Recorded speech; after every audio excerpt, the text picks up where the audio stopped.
तो welcome to Inception UPSC. मेरा नाम भूपेंद्र है। आज हम बात करेंगे एंशिएंट हिस्ट्री के बारे में और एंशिएंट हिस्ट्री का हमारा एक महत्वपूर्ण टॉपिक है दैट इज महाजनपद। इसके बारे में बात करेंगे, देखेंगे कि महाजनपद कैसे डेवलप होता है और इसके डेवलप होने के क्या कारण रहते हैं और ये 6th सेंचुरी में ही क्यों डेवलप होता है, ये पहले क्यों नहीं हुआ डेवलप। इन सारे सवालों का जवाब लेंगे और साथ साथ देखेंगे कि कौन कौन से महाजनपद रहे हैं, इनका क्या रोल रहा है और हमारे यूपीएससी में कौन कौन से क्वेश्चन अब तक पूछे जा चुके हैं। चलिए क्लास को शुरुआत करते हैं। देख लेते हैं, समझ लेते हैं कि भाई रीजन क्या रहते हैं महाजनपद के। पहले महाजनपद समझ लो क्या होता है कि महाजनपद यानी जनपद का मतलब होता है छोटी जगह जहां पर लोग रहते हों। ठीक है, जन का मतलब मान के चलो लोग हैं तो वो रह रहे हैं। जब ये बहुत बड़े एरिया में रहते हैं, बहुत लार्ज पॉपुलेशन में रहते हैं, तो उसे बोला जाता है महाजनपद। यानी एक कोई बड़ी सिटी या आज के टाइम पे जिन्हें हम मेट्रोपॉलिटन सिटी बोलते हैं, लगभग ये कुछ वैसे ही हुआ करते थे। तो महाजनपद कैसे डेवलप होते हैं, क्यों डेवलप होते हैं, इसके पीछे एक सबसे बड़ा कारण रहता है आयरन का। अब आप कहोगे सब आयरन तो पहले भी होता था, तो 6th सेंचुरी में ऐसा क्या हो गया कि आप आयरन का नाम लेने लगे। तो बात सही है कि 6th सेंचुरी पहले से ही आयरन हुआ करता था। ये हमने ऋग वैदिक काल और वैदिक काल, लेटर वैदिक काल में देखा हुआ है। लेकिन ऋग वैदिक और लेटर वैदिक में हम जो आयरन का इस्तेमाल करते थे, बहुत ही लिमिटेड क्वांटिटी में करते थे, बहुत ही स्मॉल लेवल पर करते थे। कभी भी हम एक्सटेंसिव लेवल पर तक नहीं जा पाए। क्यों नहीं जा पाए? क्योंकि आयरन हमारे पास इतना था ही नहीं। आयरन उस समय बहुत लिमिटेड मात्रा में था, तो उसी का हम इस्तेमाल करते थे। लेकिन जैसे जैसे पॉपुलेशन बढ़ती रहती है, नई नई एरियाज की डिस्कवरी होती रहती है, तो ऐसे डिस्कवर करते करते हम छत्तीसगढ़ और झारखंड तक पहुंच जाते हैं। और छत्तीसगढ़ और झारखंड में हमको मिलता है आयरन ओर। आयरन ओर की वजह से हमारे पास बहुत बड़ी मात्रा में आयरन आ जाता है और इस आयरन का इस्तेमाल हम कर सकते हैं दो जगह पर। कहाँ पर कर सकते थे? एक तो हम एग्रीकल्चर टूल्स में कर सकते हैं और दूसरा हम वेपन बनाने में कर सकते हैं। तो दो जगह इसका इस्तेमाल किया जा सकता था।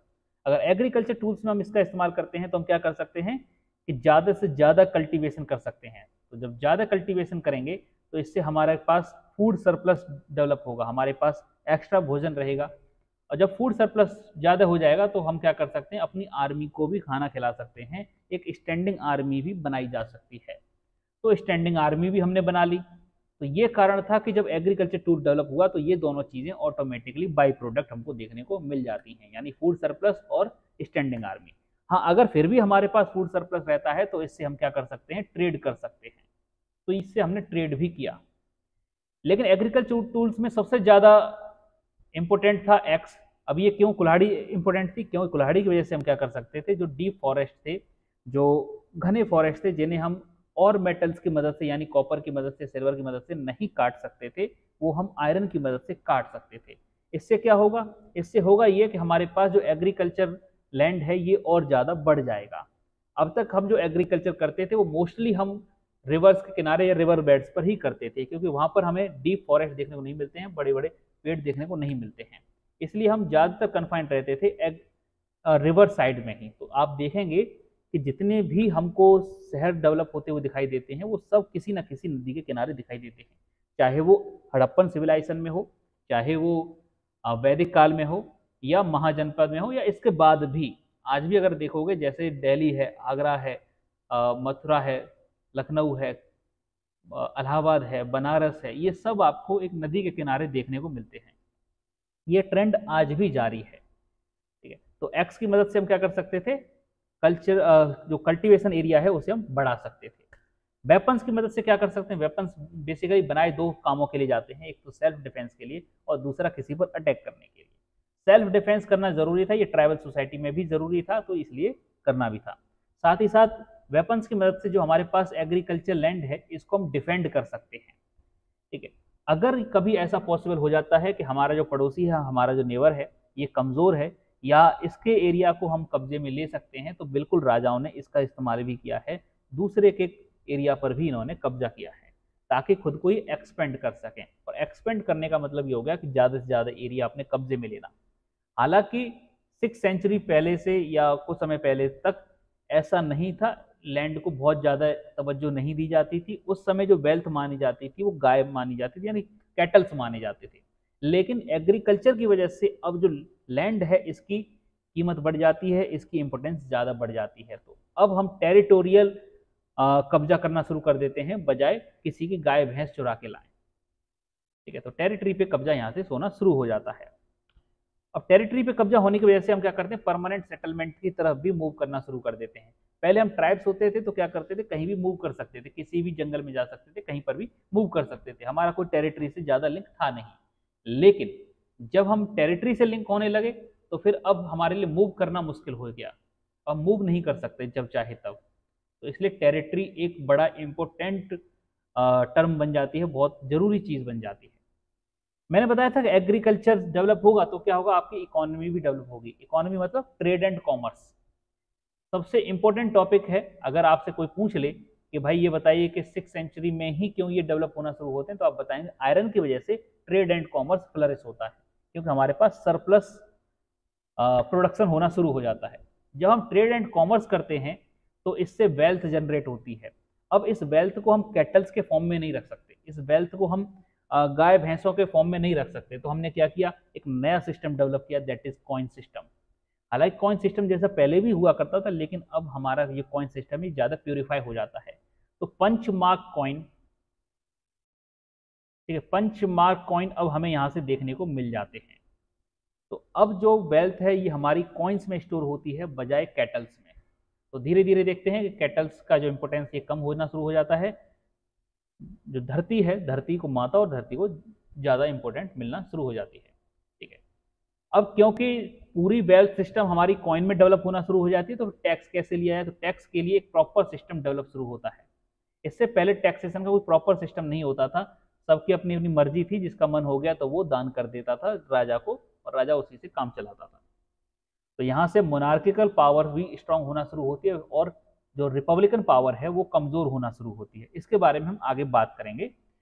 बात कर लेते हैं कि भाई इसका आउटकम क्या निकला, इस पूरे डेवलपमेंट का आउटकम क्या निकला।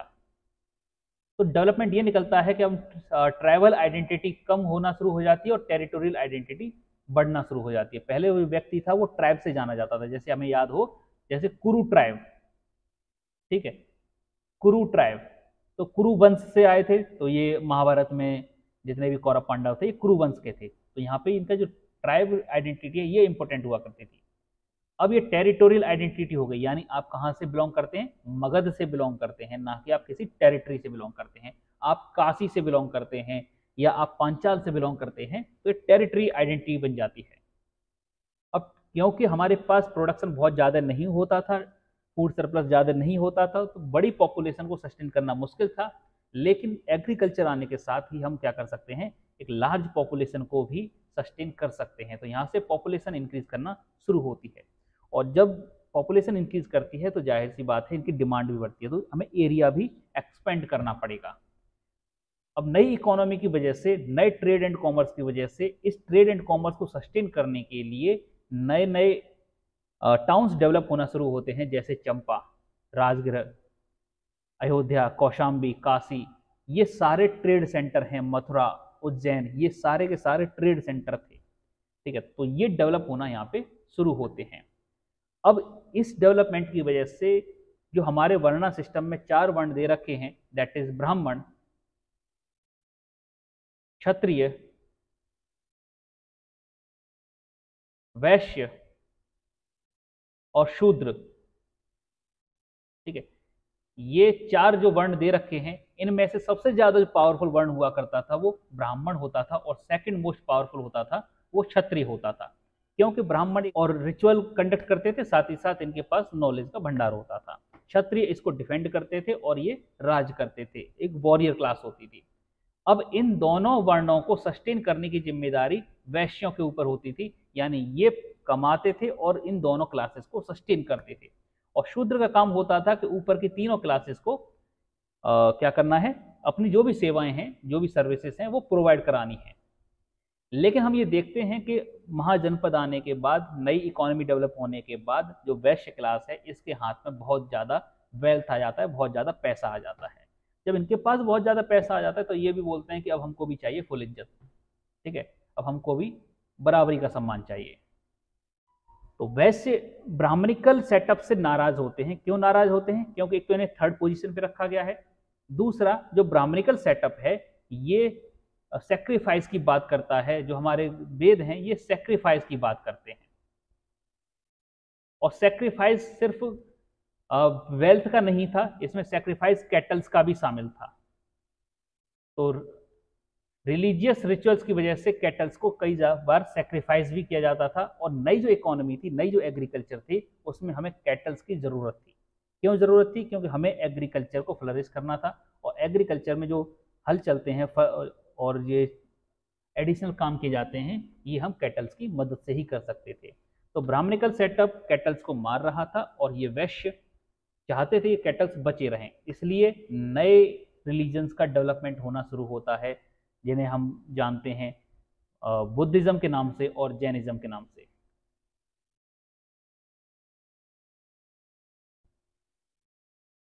और दोनों ही धर्मों में एक बात करी गई है, वो है अहिंसा वाली, कि हमें जानवरों को मारना नहीं है, और जो कि ब्राह्मणिकल सेटअप से बहुत ज़्यादा अलग बात करी गई थी। और साथ ही साथ क्योंकि यहाँ पर इस वर्णा सिस्टम में वैश्य क्लास को इज्जत नहीं मिल रही थी, तो ये ज़्यादातर शिफ्ट हो जाते हैं जैनिज्म में और बुद्धिज्म में। इसलिए आप देखोगे कि आज जो बनिया क्लास है, उसमें जो जैन हैं, ये सारे के सारे वो बनिया क्लास वाले, ये सिर्फ ट्रेड करते हैं। कोई भी आपको एग्रीकल्चर करता हुआ नहीं दिखाई देगा, कोई भी आपको क्षत्रिय ब्राह्मण वाला काम करता हुआ नहीं दिखाई देगा। तो ये सेटअप तब का बना हुआ, ये आज भी प्रेवलेंट है, ये आज भी चला आ रहा है। बात कर लेते हैं आउटकम इसका ये भी निकलता है कि हमारे पास लगभग 40 जनपद डेवलप हो जाते हैं, लगभग 40 जनपद डेवलप हो जाते हैं। इनमें से 16 महाजनपद बनते हैं। अब ये बात मैं कैसे बोल रहा हूं कि 40 और 16 वाली, क्योंकि एक किताब है दैट इज अष्टाध्याय, जो कि पन्नी ने लिखी है। अष्टाध्याय रिटन बाय पन्नी, इसमें इन्होंने जिक्र किया है। साथ ही साथ एक किताब है दैट इज अघोतरा निकाय, अघोतरा निकाय जो कि एक बुद्धिस्ट टेक्स्ट है। इसमें 16 महाजनपद का भी जिक्र दिया गया है। इन दोनों ही किताबों में 16 महाजनपद का जिक्र दिया है, तो इसलिए हम ये मान के चलते हैं कि उस समय पर 16 महाजनपद एग्जिस्ट करते होंगे। तो ये कुछ हमारा डेवलपमेंट यहाँ पे होता है। आगे बात करते हैं कि 16 महाजनपद कौन से थे। एक बार मैं आपको ये लिस्ट दिखा देता हूँ, आप इसको पॉज करके स्क्रीनशॉट लेकर पढ़ सकते हैं। तो ये महाजनपदों के नाम है, ये उनकी कैपिटल होती थी, और ये उनके बारे में यूनिक जानकारियां हैं। ठीक है, तो ये याद करने में आपको आसानी रहेगी। हालांकि इनमें से 4 ऐसे हैं जिनके बारे में आपको जानना चाहिए, जो हम आगे चल के बात करेंगे। बात करेंगे महाजनपद। महाजनपद लिस्ट मैंने आपके सामने दे रखी है, इसको पॉज करके एक बार पढ़ लीजिएगा जरूर। ठीक है, तो ये महाजनपद हैं, ये इनकी पुरानी लोकेशन है, और न्यू लोकेशन हम इनकी ये बोल सकते हैं, जो आज के टाइम पे जो लोकेशन है वो ये है। तो प्रेजेंट लोकेशन और प्रीवियस लोकेशन दोनों ही याद कर लीजिएगा, एटलीस्ट मैप में मार्क कर लीजिएगा तो आपको याद रहेगा। मैप जरूर बनाइएगा इसका। तो बात करते हैं महाजनपद की। तो महाजनपद हमारे 2 टाइप्स के होते थे, एक तो मोनार्किकल और एक रिपब्लिक। तो मोनार्किकल महाजनपद का मतलब ये हो गया कि जहां पर राजा राज कर रहा है, जहां पर जो कुछ है वो सिर्फ राजा है, और राजा का मतलब ये हो गया कि राजा का बेटा राजा बनेगा और उसका बेटा राजा बनेगा, इसमें कोई डिस्प्यूट नहीं है किसी भी तरीके का। और वहीं पर हम रिपब्लिक की बात करें तो रिपब्लिक का मतलब होता है गणतंत्र। बेसिकली जो राजा है वो परमानेंट नहीं है। ठीक है, रिपब्लिक का मतलब समझ लेना, नो परमानेंट,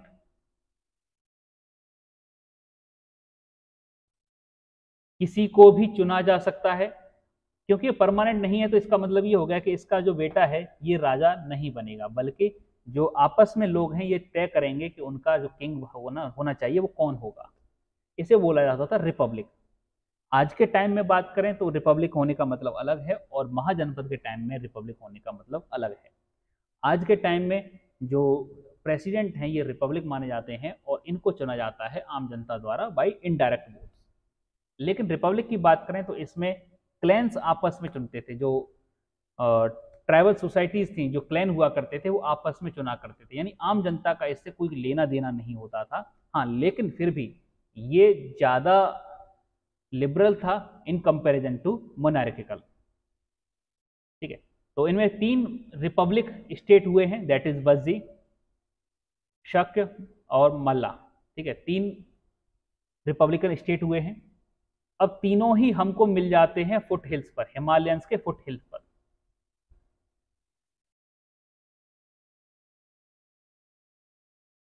तीनों ही हमको कहाँ मिलते हैं? हिमालयन फुट हिल पर मिलते हैं। और बाकी जो मोनार्कल स्टेट हैं ये हमको नॉर्दर्न प्लेन में मिलते हैं। अब ऐसा इसलिए था कि नॉर्दर्न प्लेन में हमारे पास पॉपुलेशन बहुत ज्यादा थी, वहां पर रिपब्लिकन वाला सेटअप स्टेब्लिश कर पाना लगभग ना के बराबर था। लेकिन हिमालयन फुटहिल्स पे जहां पर पहाड़ हैं वहां पर पॉपुलेशन थोड़ी सी कम होती थी, वहां पर रिपब्लिकन वाला सिस्टम चल जाता था। इसका एक ये भी कारण रहा है। तो 4 मेन किंगडम्स हैं, इनके बारे में एटलीस्ट जानकारी होनी चाहिए, that is Magadh, Avanti, Kaushal and Vatsa. 4 के बारे में हम बात करेंगे। ये हमारे पास मैप रहता है, इस मैप को एटलीस्ट देख लीजिएगा। कुरु हमें यहाँ मिलते हैं, मेरठ वाले इलाके में मिलते हैं। यहाँ पर हमें एक गांधार मिल जाता है, कंबोज मिलता है, मत्स्य, अवंती, चैत्य। एकमात्र ऐसा साम्राज्य है, ऐसा महाजनपद है जो कि विंध्याचल पर्वत के हमें साउथ में देखने को मिलता है, दैट इज असक। ठीक है, सिर्फ एक ही ऐसा है जो हमें विंध्याचल पर्वत के साउथ में देखने को मिलता है, बाकी सब हमको नॉर्थ में देखने को मिलेंगे विंध्याचल के। तो ये रीजन रहता है, इस रीजन में हमको सबसे ज्यादा महाजनपद देखने को मिलते हैं। इनके बारे में एक एक करके बात कर लेते हैं। एक छोटी सी जानकारी है जो अब तक डिस्कस कर चुके हैं, वो इसमें रिटन फॉर्मेट में है, चाहो तो पॉज करके इसको पढ़ लेना। ठीक है, अब तक हम यही डिस्कस करते आए हैं। महाजनपद के बारे में अब एक बार बात कर लेते हैं। तो 16 महाजनपद हैं, हम 16 को नहीं कवर करेंगे, हाँ 4-5 को कवर करेंगे जो बहुत जरूरी है, जिनमें एक जरूरी है हमारे लिए काशी। काशी की जो कैपिटल थी ये थी बनारस में, जो कि आज भी आप वाराणसी के नाम से जानते हैं। ठीक है, और इसे कभी कभी काशी के नाम से भी बोल दिया जाता है कथा भागवतों में भी।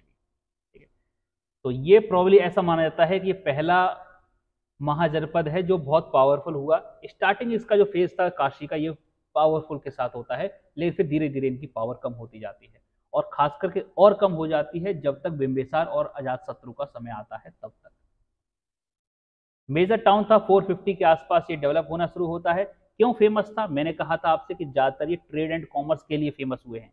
अगर हम ये लिस्ट देखना चाहें तो इसमें आप देख सकते हैं कि जैसे अंग है, ठीक है, अंग की कैपिटल चंपा, तो ये किस लिए फेमस था? For trade. तो साउथ ईस्ट ट्रेड यहाँ से होती थी, इसलिए इसे स्वर्ण भूमि बोला जाता था। तो ये ट्रेड एंड कॉमर्स बहुत इंपॉर्टेंट रोल प्ले करता है, ध्यान रखिएगा। किसी भी, सिर्फ महाजनपद के लिए नहीं, किसी भी सेटअप के लिए, किसी भी टाइम पीरियड के लिए अगर हम बात करें मॉडर्न टाइम पीरियड में, तो मॉडर्न टाइम पीरियड में नोएडा और दिल्ली, ठीक है, ये बहुत ज़्यादा फेमस है कि भाई दिल्ली, क्योंकि वहाँ पे हमें इंडस्ट्रीज देखने को मिलती हैं। ठीक है, मैनचेस्टर टेक्सटाइल इंडस्ट्रीज देखने को मिलती हैं, कानपुर हमें इंडस्ट्रीज देखने को मिलेंगी। तो अगर कोई भी बड़ा शहर है तो वहाँ पर आपको इंडस्ट्रियल डेवलपमेंट देखने को मिलेगा। बेंगलोर आईटी हब बोला जाता है। ठीक है, तो इंडस्ट्रीज और डेवलपमेंट, सोसाइटी का डेवलपमेंट, बड़े सिटीज बनने का, सबका आपस में एक लिंकेज है जो आपको ढूंढना होता है। क्यों फेमस था? ये कॉटन टेक्सटाइल के लिए फेमस था, और साथ साथ घोड़ों के लिए फेमस था, मार्केट ऑफ हॉर्स के लिए बहुत ज्यादा फेमस था। अब ये क्या करता है कि ये विंध्या मोनार्की को खत्म करने में इसका सबसे बड़ा भूमिका रहता है। अब विंध्या मोनार्की क्या है? देखो, जो सीता जी थी, ठीक है, तो सीता जी कहाँ से बिलोंग करती थी? मिथिला। हमने अक्सर यही पढ़ा है कि ये मिथिला से बिलोंग करती हैं, और मिथिला के जो राजा थे वो थे जनक। लेकिन मिथिला, मैं बताऊं, मिथिला सिर्फ एक कैपिटल हुआ करती थी, एक राज्य की कैपिटल थी मिथिला। मिथिला के राजा थे जनक, उनकी पुत्री थी सीता जी, और सीता जी का विवाह हुआ था राम जी के साथ। लेकिन अगर मैं कहूं कि जो मिथिला है वो किस राज्य की राजधानी थी, तो राज्य आपको बताना है, दैट इज विद्या। ठीक है, विधेय, सॉरी, दैट इज विधेय मोनार्की। विधेय राज था जिसकी ये साम्राज्य राजधानी हुआ करती थी। लोकेशन इसकी आप एक बार देख लीजिए। लोकेशन आपको मिलेगी, नॉर्थ में आपको वरुण मिल जाएगी नदी, ठीक है, नॉर्थ में आपको वरुण मिल जाएगी, और साउथ में आपको अस्सी नाम से एक नदी बहती है वो मिल जाएगी। तो यहाँ पर बीच में आपको काशी देखने को मिल जाती है। अब काशी को धीरे धीरे कर, अच्छा, काशी और एक महाजनपद था, that is Kaushal. Kashi and Kaushal, इन दोनों के बीच में काफी लंबे समय से लड़ाई चलती रहती थी। तो पहली बार जो लड़ाई होती है तो जिसमें काशी जीत जाती है, लेकिन over the time period Kaushal ultimately जीत जाती है। जब कौशल एक बार इसे अनेक्स कर लेती है काशी को, फिर कौशल को अनेक्स करता है अजातशत्रु। दैट ये प्रकरण हमारा कुछ इस तरीके से चलता है पहले काशी को अनेक्स किया जाता है बाय द कौशल, एंड कौशल को अनेक्स करता है अजात शत्रु ऑफ मगध। तो ये पूरा प्रकरण रहता है हमारा काशी के साथ। चलिए चलते हैं नेक्स्ट के साथ। नेक्स्ट बात करते हैं कौशल की। तो कौशल एक बड़ा ही इंपॉर्टेंट कह सकते हैं किंगडम रहता है हमारे महाजनपद में। इसका जो हमें सबसे पहले जिक्र देखने को मिलता है वो सतपथ ब्राह्मण में देखने को मिलता है। सतपथ ब्राह्मण और साथ ही साथ बहरूद स्कल्पचर भी इसकी व्याख्या करते हैं, इसके बारे में कुछ जानकारियां देते हैं। इसकी जो लोकेशन रहती है कैपिटल रहती है, कैपिटल बेसिकली श्रावस्ती रहती है, और उसकी लोकेशन नॉर्थ वेस्ट में मगध रहता है। देन ईस्टर्न उत्तर प्रदेश में कहीं इसकी लोकेशन मिल जाती है हमें। तो बहरूद स्कल्पचर हमें बताता है प्रसन्नजीत के बारे में और बुद्ध के बारे में। तो प्रसन्नजीत और बुद्ध के बीच में क्या रिलेशन था इसके बारे में बेसिकली बताता है। ठीक है, इवन हम ये भी देखेंगे कि कौशल एक तरीके से गौतम बुद्ध के साथ कनेक्टेड रहता है। क्यों कनेक्टेड रहता है इसको भी समझते हैं। कौशल को जैसा कि हमने बात की थी, कौशल को मगध द्वारा हरा दिया जाता है और इसे अल्टीमेटली अनेक्स कर लिया जाता है। तो प्रसन्नजीत है, प्रसन्नजीत है ना, इसके ये कौशल अनेक्स करता है सबसे पहले प्रसन्नजीत को, यानी काशी को, या कौशल का जो किंग था दैट इज प्रसन्नजीत। ठीक है, तो काशी अनेक्स की जाती है कौशल द्वारा यानी प्रसन्नजीत द्वारा, और प्रसन्नजीत के जो कौशल है इसको अनेक्स किया जाता है बाय द अजातशत्रु द्वारा। ठीक है, तो ये एक थोड़ा छोटा सा रिलेशन रहता है। बाकी कौशल में अक्सर में सिर्फ मोनार्की एरिया नहीं था, इसमें जो रिपब्लिकन एरिया था दैट इज शाक्य क्लेन। ठीक है, शाक्य क्लेन वो काफी इंपॉर्टेंट है, ये कपिला वस्तु में है, और कपिला वस्तु वो टेरिटरी है जहां पर हमें लुम्बिनी पाई जाती है, और लुम्बिनी वो जगह है जहां पर गौतम बुद्ध का जन्म हुआ था। तो बेसिकली समझ लो कि लुम्बिनी का जो आउटर पार्ट है दैट इज कपिला वस्तु, और कपिल वस्तु में शाक्य क्लेन रहते हैं। तो कपिल वस्तु आता है अंडर द कौशल एम्पायर, और कौशल एम्पायर अल्टीमेटली बाद में आगे चल के मगध एम्पायर के अंतर्गत आ जाता है। तो इस तरीके से आप बोल सकते हो कि सब मगध, कौशल, प्रसन्नजीत, शाक्य क्लेन ये सब गौतम बुद्ध से कनेक्टेड रहते हैं इनडायरेक्ट वे में।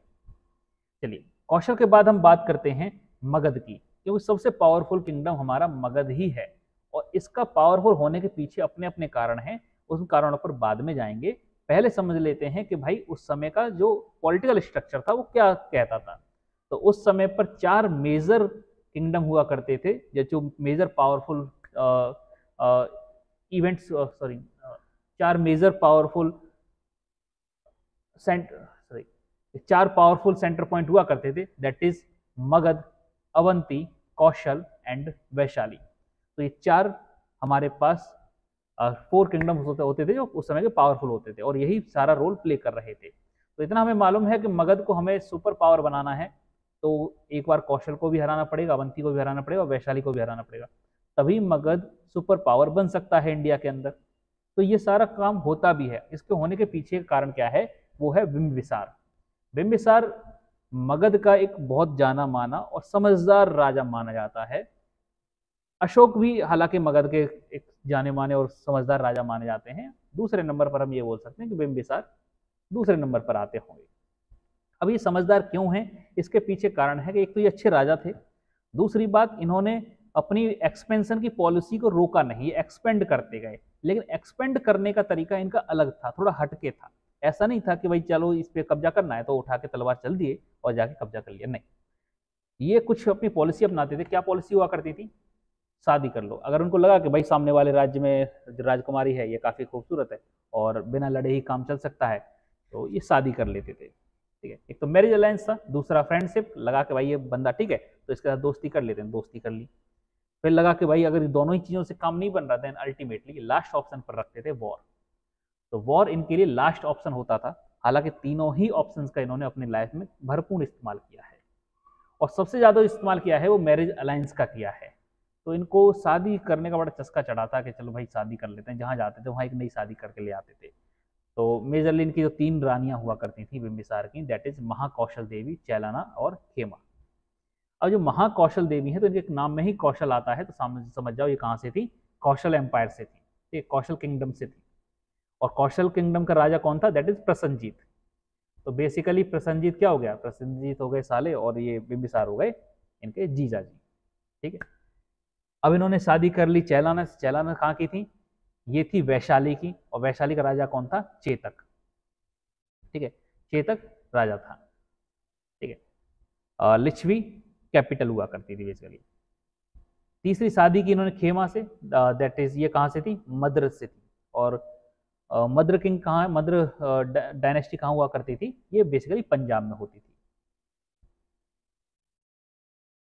पंजाब में। और इनसे बहुत दूर का रिलेशन है क्योंकि पंजाब ईस्टर्न यूपी से काफी दूर पड़ जाता है, तो इनसे ज्यादा कुछ संपर्क रहते नहीं थे। संपर्क रहे थे ज्यादातर इन दो लोगों से, दैट इज प्रसन्नजीत और चेतक से। ठीक है, इनके बारे में एक और बात बता दूं, जैसे चेतक है, चेतक का और महावीर का एक काफी अच्छा रिलेशन है। इस रिलेशन को भी मैं रिवील करूंगा आगे चल के, तो बने रहिए वीडियो में। ठीक है, अब देखो, जब शादी होती है महादेवी कौशल की, महाकौशल देवी की, तो इन्हें इनके साथ दहेज भी दिया जाता है। तो दहेज में प्रसन्नजीत क्या देते हैं, काशी को दे देते हैं, जो आज बनारस कही जाती है, इस काशी को दहेज में दे दिया जाता है, इसे बिंबिसार को। और इस तरीके से ये अपने दोस्ती भरे जो प्रेम पत्र हैं ये शुरुआत करते हैं। ठीक है, लेकिन चीजें इतनी आसान रहती नहीं है। आसान रहती इसलिए नहीं है क्योंकि जैसे बिंबिसार की मृत्यु होती है, अच्छा बिंबिसार कहां से बिलोंग करता था, हरण्यक डायनेस्टी से,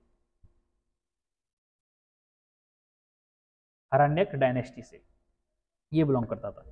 अच्छा, बिंबिसार बहुत लंबा समय हो गया ऐसे राज करते करते, अजात शत्रु इसका बेटा था, तो इससे इंतजार हुआ नहीं कि भैया तुम कब मरोगे तो कब हमको राजगद्दी मिलेगी। तो अजात शत्रु उठाई तलवार और चले गए बिंबिसार के पास और गर्दन उड़ा दी। अजात शत्रु ने जब बिंबिसार को मार दिया तो जाहिर सी बात है कि जीजा के मरने पर साले साहब को तो नाराजगी होगी ही होगी। तो यहाँ पर प्रसन्नजीत नाराज होगा कि यार तू यार भांजा कैसा है यार, तूने अब मेरे जीजा को ही मार दिया। हाँ, तो बड़े नाराज हुए अजात शत्रु से। और प्रसन्नजीत ने कहा कि जो मैंने Kashi as a dowry, as a दहेज के तौर पे बिंबिसार को दे रखी थी, वो मैं काशी वापस लेता हूँ। तो यहाँ से काशी वापस ले ली जाती है प्रसन्नजीत द्वारा। चेतक भी नाराज थे कि भाई हमारी बहन को तूने विधवा कर दिया, तो कैसा मान जाए भाई, तुझसे हमें संपर्क नहीं रखना। तो इनसे भी थोड़े मनमुटाव हो जाते हैं। अब मद्र थोड़े दूर के थे तो उनको कुछ ज्यादा लेना था नहीं, तो ये शांति से रहते हैं। अब जो ऋण शुरू होता है वो शुरू होता है अजात शत्रु का। देखो, मगध के बारे में मैंने बताया था क्या, एक कौशल, अच्छा बिंबिसार, पहले बिंबिसार ही कवर कर लेते हैं। तो बिंबिसार ने शादी कर ली कौशल से, ठीक है, बिंबिसार ने शादी कर ली अवंती से, सॉरी वैशाली से। ठीक है, तो यहां पर क्या हो गया, मैरिज हो गई। ठीक है, मैरिज। इनसे शादी करने के बाद भाई फिर इन्हें पता चलता है कि भाई अवंती भी एक बड़ा राज्य है, इसके बिना तो हम सम्राट बन ही नहीं पाएंगे। तो ये क्या करते हैं, अवंती से लड़ाई करते हैं। बहुत लंबे समय तक इनकी वॉर चलती रहती है। लेकिन अवंती का जो राजा था दैट इज चंद्रोपाध्याय, सॉरी चंद्र महासेना, असल में ये प्रद्योदय डायनेस्टी का राजा था, चंद्र प्रत्योदय महासेना। अब ये और बिंबिसार दोनों ही समझदार लोग थे, तो फिर लास्ट में इन दोनों को समझ में आता है कि देख भाई लड़ने से कुछ होना नहीं है, और हम दोनों हो गए बूढ़े। ठीक है, ये भी बूढ़ा हो लिया और बिंबिसार भी बूढ़ा हो लिया। तो इन्होंने कहा यार कब तक मरते रहेंगे, अब तो मरने का भी समय आ गया, तो एक काम करते हैं, चलो दोस्ती कर लेते हैं। तो इन दोनों में दोस्ती हो जाती है हल्की हल्की।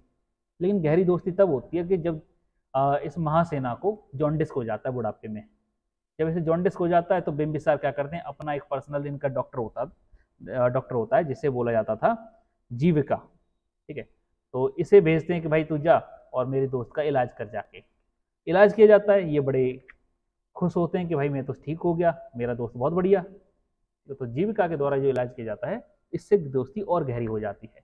तो बेसिकली समझ लो कि बिंबिसार के टाइम पर ही मगध एक सुपर पावर बन चुका था। कौशल उसके बिल्कुल रिश्ते में थे, वैशाली रिश्ते में था, अवंती दोस्त था, तो इसके लिए चैलेंज करने वाला कोई बड़ा किंगडम बचता ही नहीं है, और छोटे छोटों की औकात नहीं थी। तो बिंबिसार के टाइम पर ही मगध एक सुपर पावर बन जाता है। लेकिन मामला तब तब्दील होता है जब अजातशत्रु आता है।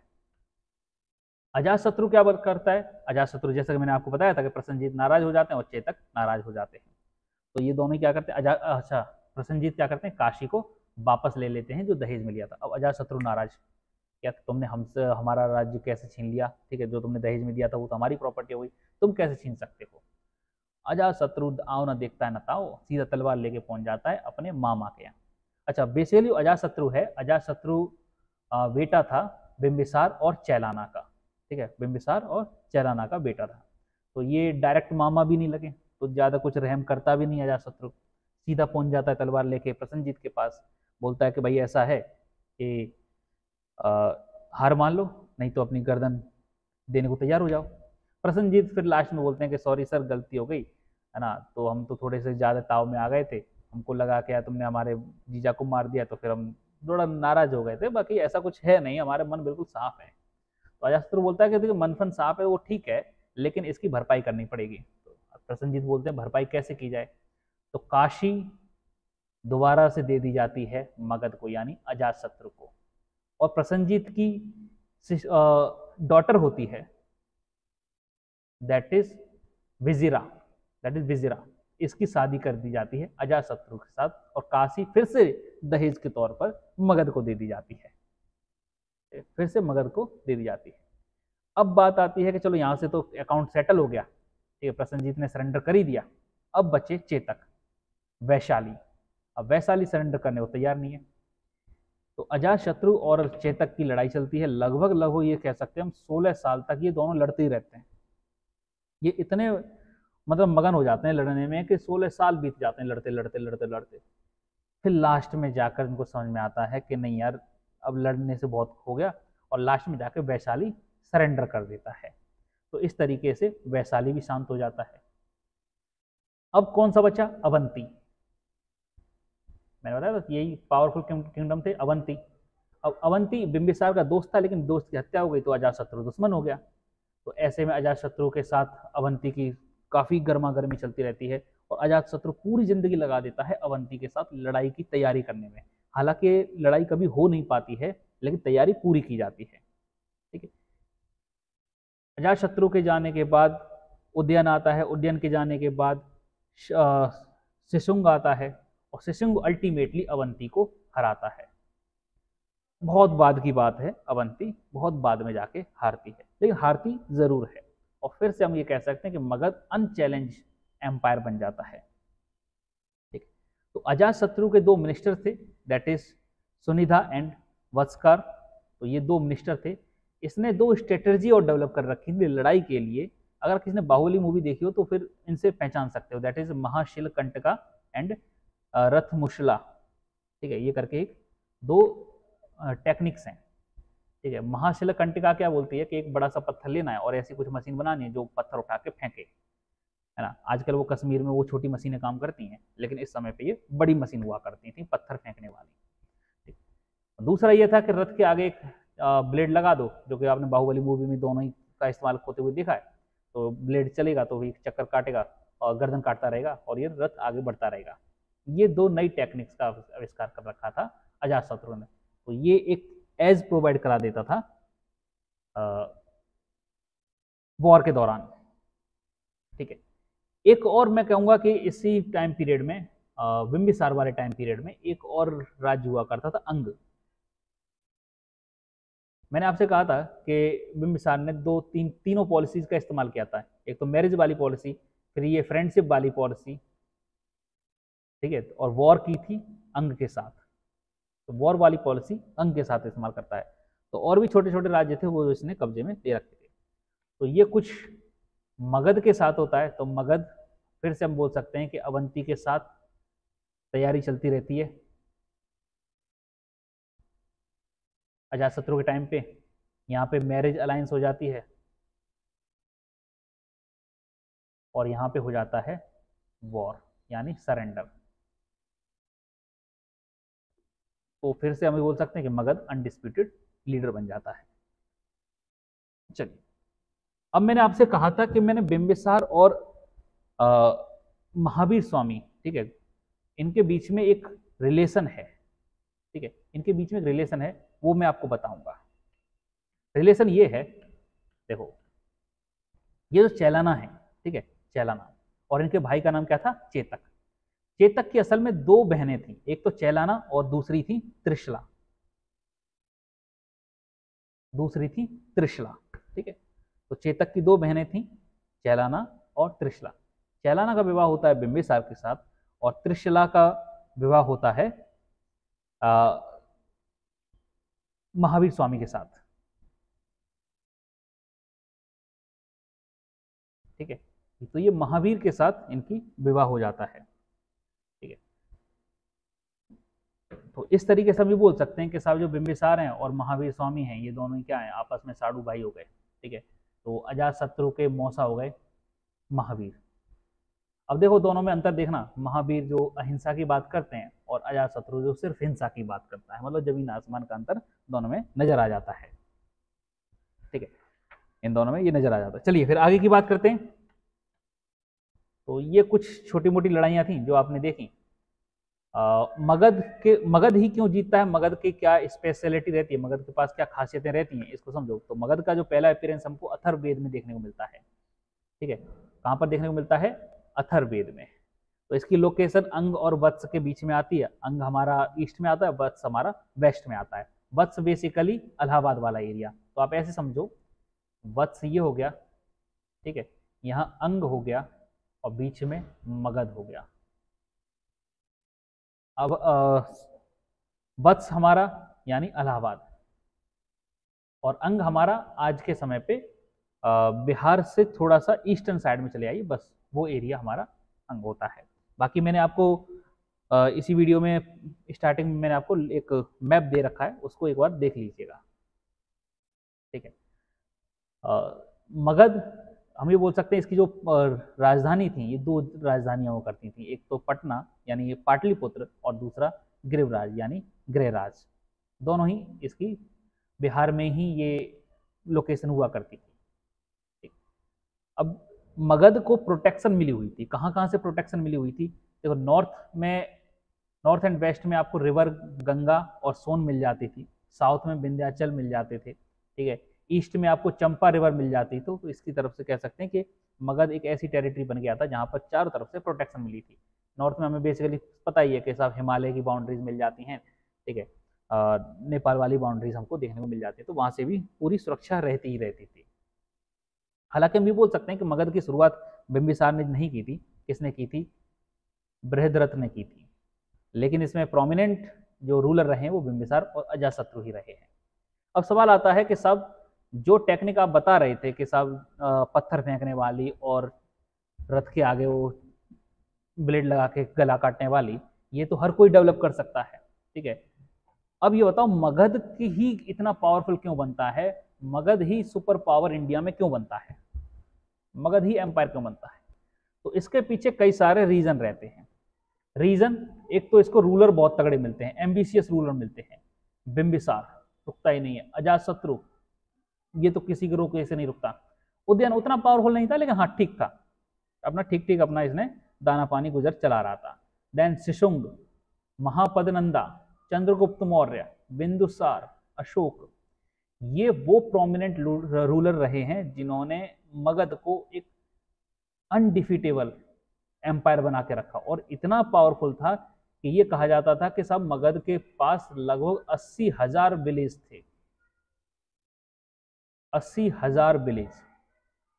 ठीक है, और ये इतना पावरफुल था कि हम ये बोलते हैं कि अब महापदनंदा के बारे में बताया जाता है कि इसके पास 2 लाख सैनिक हुआ करते थे। ठीक है, 60,000 कैवेलरी होती थी यानी जो रथ वाले होते हैं वो, और 6,000 इसके पास हाथी होते थे। और ये नंबर अपने आप में बहुत बड़ा है, मतलब आप ऐसे समझिए कि अभी के हिंदुस्तान के पास लगभग 12-13 लाख आर्मी है। ठीक है, तो उस समय पॉपुलेशन भी कम थी हमारे पास, तब हमारे पास 2 लाख की तो पैदल सेना थी, 60,000 कैवेलरी थी और 6,000 हाथी थे। ये फिगर इमेजिन करो कि उस टाइम पे इतना बड़ा था कि जो पूरी दुनिया जीत चुका है अलेक्जेंडर, वो भी मगध पर हमला करने से मतलब इतनी हिम्मत नहीं जुटा पा रहा था कि इस पर हमला किया जाए या ना किया जाए। इतना आसान नहीं था मगध को चैलेंज कर पाना। ठीक है, तो इन्वेड कर पाने के लिए हिम्मत जुटानी पड़ती थी, बड़ा सोचना समझना पड़ता था, तब जाके ये आप सोच सकते थे कि हम मगध के साथ लड़ाई करेंगे। दूसरी पावरफुल चीज़ थी इसके साथ ज्योग्राफी, और ज्योग्राफी बहुत इंपॉर्टेंट रोल प्ले करती है। क्यों? क्योंकि इसकी मैंने बताया था 2 कैपिटल थी, एक तो था राजगृह या गृहराज बोला जाता है, दोनों ही नाम सही हैं। ठीक है, ये 5 पहाड़ियों से घिरी हुई थी। अब 5 पहाड़ियों के नाम ये हैं, आप पढ़ना चाहो तो पढ़ लेना। तो अगर इसकी कैपिटल 5 पहाड़ियों से घिरी हुई है, ठीक है, तो बीच में जो कैपिटल है तो इस पर तो आप आक्रमण कर ही नहीं सकते, और जहां पर भी छोटे छोटे ओपनिंग पॉइंट्स थे वहां पर इसने दीवार बना रखी थी। तो ये अनडिफिटेबल कह सकते हैं कि कैपिटल हो जाती थी, तो कोई सोचता ही नहीं था कि इसके बारे में हमला भी करेंगे कभी। हाँ, लेकिन बहुत लंबे समय तक यहाँ पर रह के काम चल नहीं सकता था। एक्सपेंड कर रहे थे जैसे जैसे टेरिटरी, वैसे वैसे उसे कंट्रोल भी करना होता है, एडमिनिस्ट्रेशन भी संभालना होता है। तो सिर्फ बिल में घुसकर अपनी पूरी टेरिटरी नहीं संभाली जा सकती। तो सेकंड कैपिटल बनाई जाती है पाटलिपुत्र, जिसको जल दुर्ग भी कहा जाता है, क्योंकि मैंने बताया कि भाई ये तो क्या था, हमारी नदियों से घिरा हुआ था। कहाँ से? गंगा, सोन, गंडक, सरयू। तो मगध एम्पायर में ये नदियां बहती थी और पाटलिपुत्र को सराउंड करती थी। तो इसको भी डिफीट कर पाना नामुमकिन था। एग्रीकल्चर फील्ड, अब क्योंकि ये सब नदियों के किनारे था, तो इसलिए क्या था कि इनके पास एक रिवर बेड मिल जाता था जिसमें बड़े बड़े पेड़ नहीं होते थे, तो एग्रीकल्चर करना आसान हो जाता था। ठीक है साहब, इससे हम एग्रीकल्चर कर रहे हैं और दूसरा आयरन का इस्तेमाल कर रहे हैं, तो आयरन की वजह से क्या होता था, ऑलरेडी हम स्टार्टिंग में बात कर चुके हैं, तो सरप्लस प्रोडक्शन होता था। अब सरप्लस प्रोडक्शन का ट्रेड करोगे कैसे? उस समय जो मूवमेंट का जरिया था वो दो जरिए थे हमारे पास, या तो लैंड के जरिए जाइए या रिवर्स के जरिए जाइए। तो रिवर्स आपस में कनेक्ट थी पाटलिपुत्र में, तो ट्रेड किया जा सकता था बड़ी आसानी से। दूसरा, कम्युनिकेशन अच्छा हो जाता था इससे। तो हम ये बोल सकते हैं कि साहब रिवर होने की वजह से कम्युनिकेशन एक बड़ा फैक्टर प्ले करता है। कम्युनिकेशन इसके पास तगड़ा था। ये औरों से अलग बनाती हैं चीजें। और भी किंगडम थे, लेकिन यही एम्पायर बनता है क्योंकि उसके पीछे ये कारण थे। और जो हम कह सकते हैं इसमें सबसे बड़ा मेन पॉइंट हम ये कह सकते हैं, एलिफेंट। अब कहोगे हाथी तो सबके पास हुआ करते थे, हाँ थोड़े बहुत हुआ करते थे लेकिन बहुत ज्यादा नहीं।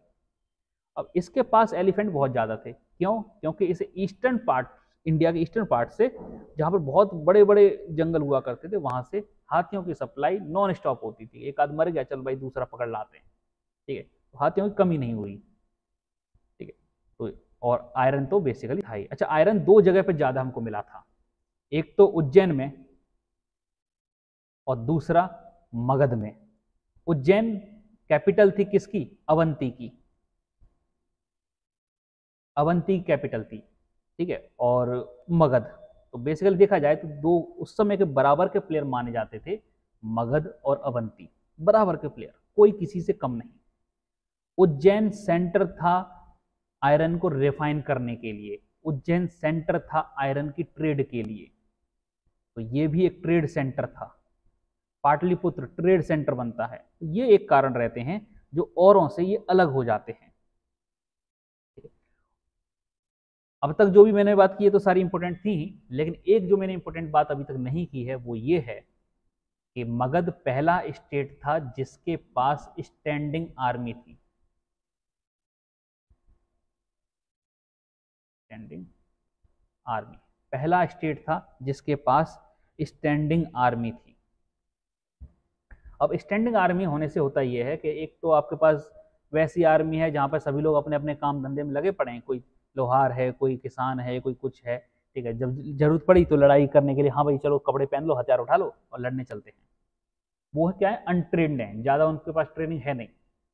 दूसरी आपके पास स्टैंडिंग आर्मी यानी परमानेंट आर्मी, तो इनके पास प्रॉपर ट्रेनिंग होगी, प्रॉपर स्किल होगी और सभी कोऑर्डिनेशन से काम कर पाएंगे, डिसिप्लिन में काम कर पाएंगे। तो एक जो ट्रेंड सोल्जर है और एक जिसने आज ही आज हथियार उठाया है, उसमें जमीन आसमान का अंतर होगा। तो आर्मी इनकी कह सकते हैं सुपीरियर क्वालिटी की हुआ करती थी in comparison to other kingdom. तो ये एक बड़ा फैक्टर रहता है इनके एम्पायर बनने के लिए।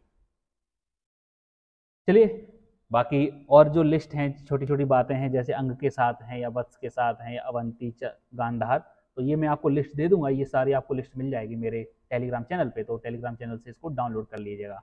ठीक है, तो इस वीडियो में इतना ही रहने देंगे, मिलेंगे नेक्स्ट वीडियो में। अगर आपको कोई टॉपिक समझ में आता है कि भाई इस पर वीडियो बननी चाहिए, तो बिल्कुल आप मुझे सजेस्ट कर सकते हैं, उस पर वीडियो जरूर बनाई जाएगी। तो वीडियो में बने रहने के लिए आप सभी लोगों का बहुत बहुत धन्यवाद। मिलेंगे नेक्स्ट क्लास में, तब तक मजे करिए।